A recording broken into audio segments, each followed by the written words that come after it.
8 फेरों का 8वां वचन। स्वाति ने इसी साल शहर की कॉलेज से पढ़ाई पूरी की है और अब उसके लिए जगह जगह से रिश्ते आने लगे हैं। स्वाति से ज्यादा उसके रिश्तेदारों को उसकी शादी की चिंता है, इसीलिए जो भी स्वाति के घर आता वो किसी नए लड़के की खबर जरूर ले आता। अरे दीदी, ये फोटो देख के बताओ कैसा है। राहुल नाम है लड़के का, मेरी सहेली की बहन का बेटा है। अपनी स्वाति के साथ एकदम प्यारी जोड़ी लगेगी इसकी। जरा दिखाना, फोटो तो बढ़िया लग रहा है। कोई गलत आदत वादत तो नहीं है ना इसे? और कमाता कितना है? अरे कोई गलत आदत नहीं है दीदी, आप कहो तो एक मीटिंग करवा देती हूँ, फिर सब कुछ फाइनल कर लेना। हाँ, ये सही कह रही हो तुम। संडे को स्वाति के पापा भी घर पे ही रहेंगे। बुआ फिर वहां से चली जाती है और रात को स्वाति की माँ उससे कहती है, स्वाति बेटा, आज कमला बुआ ने एक लड़के की फोटो दिखाई है।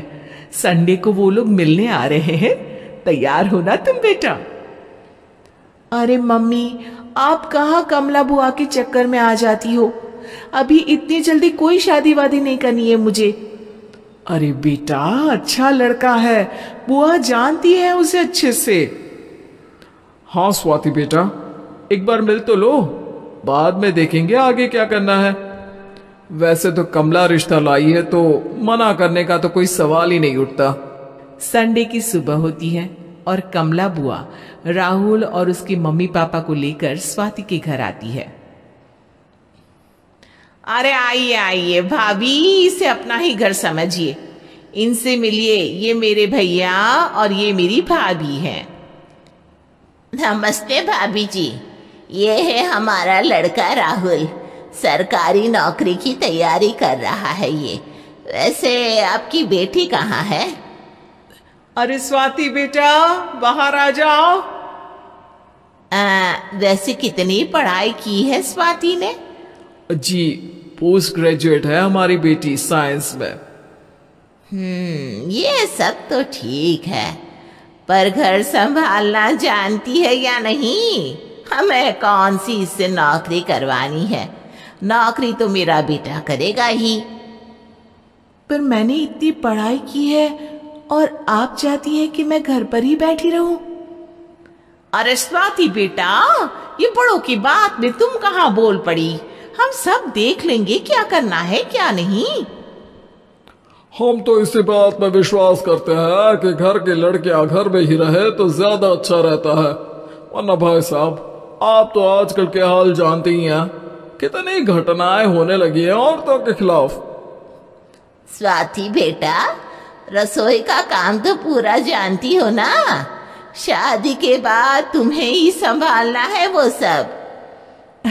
अरे बहुत अच्छा खाना बनाती है ये, आप सब लोग इसकी तारीफ करते नहीं थकेंगे। लो भाई, हो गई मीटिंग, अब शादी की तारीख फाइनल कर लेते हैं, क्यों भैया? भाई, हम तो पंडित जी से चर्चा करने के बाद ही तारीख फाइनल करेंगे। सालों से हम उनकी बातें मानते हुए आ रहे हैं।